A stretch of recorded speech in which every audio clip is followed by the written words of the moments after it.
ನಮಸ್ಕಾರ, ಇದು ಪ್ರತಿಫಲನ ಯೂಟ್ಯೂಬ್ ಚಾನಲ್ ಪ್ರಸ್ತುತಿ. ಸ್ನೇಹಿತರೆ, ಮಲೆನಾಡಿನಲ್ಲಿ ಹಾಗೂ ವಿವಿಧೆಡೆಗಳಲ್ಲಿ ಈಗ ಮಂಗನ ಜ್ವರದ ಹಾವಳಿ ಹೆಚ್ಚಾಗ್ತಾ ಇದೆ. ಮಂಗನ ಜ್ವರ ಅಥವಾ ಕ್ಯಾಶ್ನೂರು ಡಿಸೀಸು ಎಂದು ಕರೆಯಲ್ಪಡುವ ಈ ಜ್ವರಕ್ಕೆ 7 ದಶಕಗಳ ಇತಿಹಾಸವಿದೆ ಎಂದು ಹೇಳಲಾಗುತ್ತದೆ. ಪ್ರತಿ ವರ್ಷ ಬೇಸಿಗೆಯಲ್ಲಿ ಈ ಕಾಯಿಲೆ ಕಾಣಿಸಿಕೊಳ್ಳುತ್ತಿತ್ತು. ಆದರೆ ಈ ವರ್ಷ 3 ತಿಂಗಳ ಮೊದಲೇ ಕಾಣಿಸಿಕೊಂಡಿದ್ದು, ಈಗಾಗಲೇ 1 ತಿಂಗಳಿನಲ್ಲಿ ಶಿವಮೊಗ್ಗ ಜಿಲ್ಲೆಯಲ್ಲಿ ಸುಮಾರು 7 ಮಂದಿಯನ್ನು ಬಲಿ ತೆಗೆದುಕೊಂಡಿದೆ ಎಂದು ಹೇಳಲಾಗುತ್ತಿದೆ. ಹೀಗಾಗಿ ಇಲ್ಲಿ ಮಂಗನ ಜ್ವರ ಎಂದರೇನು, ಯಾಕೆ ಈ ಕಾಯಿಲೆ ಬರುತ್ತದೆ, ಏನೆಲ್ಲ ಎಚ್ಚರಿಕೆ ಕ್ರಮಗಳನ್ನು ತೆಗೆದುಕೊಳ್ಳಬೇಕು ಎಂಬ ಇತ್ಯಾದಿ ವಿವರಗಳ ಬಗ್ಗೆ ತಿಳಿಯೋಣ ಬನ್ನಿ. ಮಂಗನ ಕಾಯಿಲೆ ಆರಂಭಗೊಂಡಿದ್ದು ಹೇಗೆ? 1957ರಲ್ಲಿ ಬೇಸಿಗೆಯಲ್ಲಿ ಶಿವಮೊಗ್ಗ ಜಿಲ್ಲೆಯ ಸೊರಬ ತಾಲೂಕಿಗೆ ಸೇರಿದ ಕ್ಯಾಶ್ನೂರು ಗ್ರಾಮದಲ್ಲಿ ಮೊದಲ ಬಾರಿಗೆ ಮಂಗನ ಜ್ವರ ಕಾಣಿಸಿಕೊಂಡಿತ್ತು. ಈ ಕಾಯಿಲೆ ಕಾಡಿನಲ್ಲಿ ಮಂಗಗಳು ಮೃತಪಟ್ಟಾಗ ಅದರಿಂದ ಜನರಿಗೆ ಹರಡುತ್ತಿತ್ತು. ಆದ್ದರಿಂದ ಈ ಕಾಯಿಲೆಗೆ ಮಂಗನ ಕಾಯಿಲೆ ಎಂದು ಜನ ಕರೆದಿದ್ದರು. ಆದರೆ ವೈದ್ಯ ವಿಜ್ಞಾನಿಗಳು ಕೂಡ ಪ್ರಪಂಚದಲ್ಲಿ ಎಲ್ಲೂ ಕಾಣದ ಈ ಕಾಯಿಲೆ ಕ್ಯಾಶ್ನೂರು ಗ್ರಾಮದಲ್ಲಿ ಮಾತ್ರ ಕಂಡು ಬಂದಿರುವುದರಿಂದ ಈ ಕಾಯಿಲೆಗೆ ಕ್ಯಾಶ್ನೂರು ಕಾಡಿನ ಕಾಯಿಲೆ ಎಂದು ಕರೆದರು. ಹಾಗೂ KFDV ವೈರಾಣು ಎಂದು ಕೂಡ ಇದಕ್ಕೆ ಹೆಸರನ್ನು ಇಟ್ಟರು. ಅಂದರೆ ಕ್ಯಾಶ್ನೂರು ಫಾರೆಸ್ಟ್ ಡಿಸೀಸ್ ವೈರಸ್ ಎಂದು ಕರೆದರು. ಈ ಮಂಗನ ಕಾಯಿಲೆ ಹೇಗೆ ಹರಡುತ್ತದೆ ಅಂದರೆ, ಕ್ಯಾಶ್ನೂರು ಕಾಯಿಲೆ ಮೂಲತಃ ಪ್ರಾಣಿಗಳ ರೋಗವಾಗಿದ್ದು, ಮುಖ್ಯವಾಗಿ KFDV ವೈರಾಣು ಇರುವ ಉಣ್ಣೆ ಅಥವಾ ಉಣುಗು ಕಚ್ಚಿದಾಗ ರೋಗಕಾರಕ ವೈರಸ್ಗಳನ್ನು ಒಂದು ಪ್ರಾಣಿಯಿಂದ ಇನ್ನೊಂದು ಪ್ರಾಣಿಗೆ ಹರಡುತ್ತದೆ ಎಂದು ಹೇಳಲಾಗುತ್ತದೆ.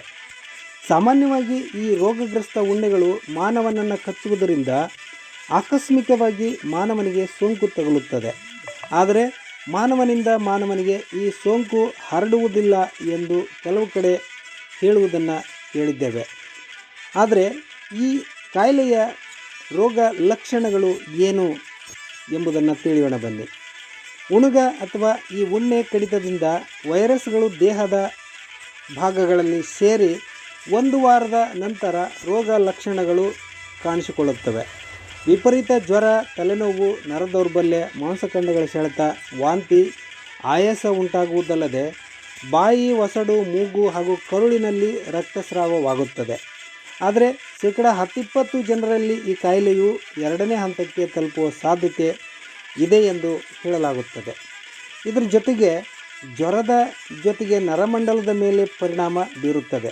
ಇದರಿಂದ 3ನೇ ವಾರದ ಪ್ರಾರಂಭದಲ್ಲಿ ತಲೆನೋವು, ಮಾನಸಿಕ ಅಸ್ವಸ್ಥತೆಯ ಲಕ್ಷಣ, ಕಣ್ಣು ಮಂಜಾಗುತ್ತದೆ.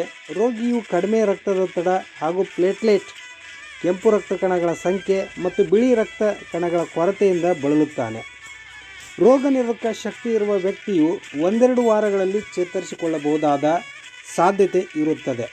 ಆದರೆ 15-20 ದಿನಗಳವರೆಗೆ ರೋಗಿಯ ಸ್ಥಿತಿ ಗಂಭೀರವಾಗಿರುತ್ತದೆ.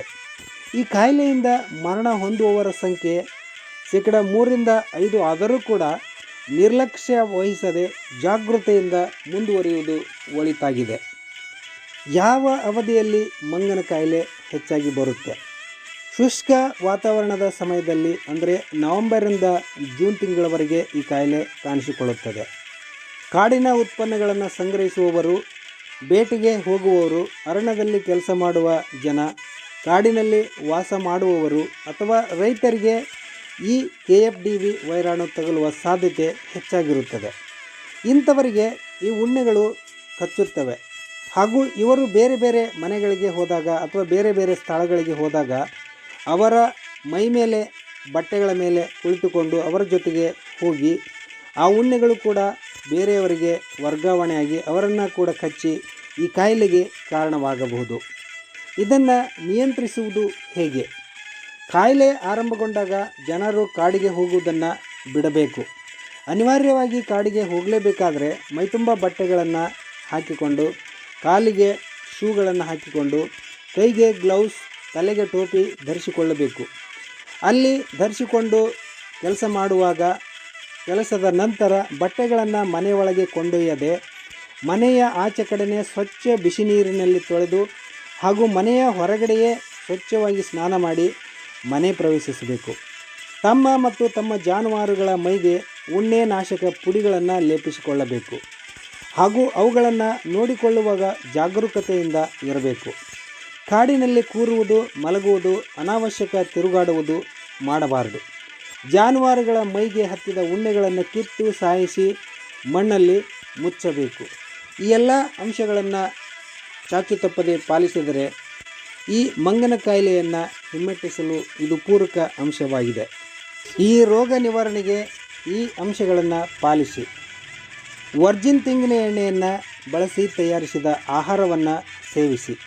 ಹೆಸರುಬೇಳೆ ದಾಲ್ ಜೊತೆ ತೆಳು ಕಿಚಡಿ ಸೇವಿಸಿ. ತೆಳುವಾದ ಆಹಾರ ಸೇವಿಸಿ. ಕಂದು ಅಕ್ಕಿ, ಉದ್ದಿನಬೇಳೆ, ನುಗ್ಗೆಕಾಯಿ, ದ್ರಾಕ್ಷಿ, ದಾಳಿಂಬೆ ಮುಂತಾದ ಸಮತೋಲನ ಆಹಾರ ಪದಾರ್ಥಗಳನ್ನು ಸೇವಿಸುವ ಮೂಲಕ ರೋಗ ನಿರೋಧಕ ಶಕ್ತಿಯನ್ನು ಹೆಚ್ಚಿಸಿಕೊಳ್ಳಿ. ಬೆಳಗ್ಗೆ, ಮಧ್ಯಾಹ್ನ, ಸಾಯಂಕಾಲ ಖಾಲಿ ಹೊಟ್ಟೆಯಲ್ಲಿ 10 ml ಕೆರಾಮೃತ್ ವರ್ಜಿನ್ ಕೊಕೊನಟ್ ಆಯಿಲನ್ನು ಬಾಯಲ್ಲಿ ಹಾಕಿಕೊಂಡು 10 ನಿಮಿಷ ಹಾಗೆ ಇದ್ದು 10 ನಿಮಿಷದ ನಂತರ ಅದನ್ನು ನುಂಗಿ. ಅರ್ಧ ಗಂಟೆಗಳವರೆಗೆ ಏನನ್ನೂ ತೆಗೆದುಕೊಳ್ಳಬೇಡಿ. ಅಂದರೆ ಇದು ವರ್ಜಿನ್ ಕೊಕೊನಟ್ ಆಯಿಲ್ ಮೊನೊಲಾರಿಕ್ ಆ್ಯಸಿಡ್ ಹೊಂದಿರುವುದರಿಂದ ಇದು ಲಾಲಾರಸದೊಂದಿಗೆ ಜೀರ್ಣವಾಗಿ ಇಡೀ ನಮ್ಮ ದೇಹವನ್ನು ಆ್ಯಕ್ಟಿವ್ ಮಾಡುವುದರೊಂದಿಗೆ ರೋಗ ನಿರೋಧಕ ಶಕ್ತಿಯನ್ನು ಹೆಚ್ಚಿಸಿ ನರಗಳಲ್ಲಿ ಬಲ ತುಂಬಿ ರೋಗ ಉಲ್ಬಣಗೊಳ್ಳದಂತೆ ನೋಡಿಕೊಳ್ಳುತ್ತದೆ. ಧೂಮಪಾನ ತ್ಯಜಿಸಿ ಮತ್ತು ಯೋಗ ಪ್ರಾಣಾಯಾಮದಲ್ಲಿ ತೊಡಗಿಸಿಕೊಳ್ಳಿ.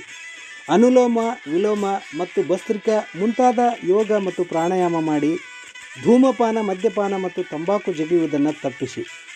ಇವುಗಳ ಸೇವನೆಯಿಂದ ರೋಗಿಯು ಮತ್ತಷ್ಟು ನಿತ್ರಾಣಗೊಂಡು ರೋಗದ ಉಲ್ಬಣಕ್ಕೆ ಕಾರಣವಾಗಬಹುದು. ರೋಗಿಯು ಅತಿಯಾದ ಶ್ರಮ, ಕೋಪ, ಸೂರ್ಯನ ಬೆಳಕಿಗೆ ಹೆಚ್ಚು ಒಡ್ಡಿಕೊಳ್ಳುವುದನ್ನು ತಪ್ಪಿಸಿ. ಈ ಕಾಯಿಲೆ ಅಷ್ಟೊಂದು ಭಯಂಕರ ಮತ್ತು ಭಯಭೀತರಾಗುವಂತಹ ಕಾಯಿಲೆ ಅಲ್ಲದಿದ್ದರೂ ಸಹಿತ ಮುಂಜಾಗ್ರತೆ ಕ್ರಮಗಳನ್ನು ವಹಿಸಿಕೊಳ್ಳುವುದರಿಂದ ಇದನ್ನು ಹಿಮ್ಮೆಟ್ಟಿಸಬಹುದಾಗಿದೆ.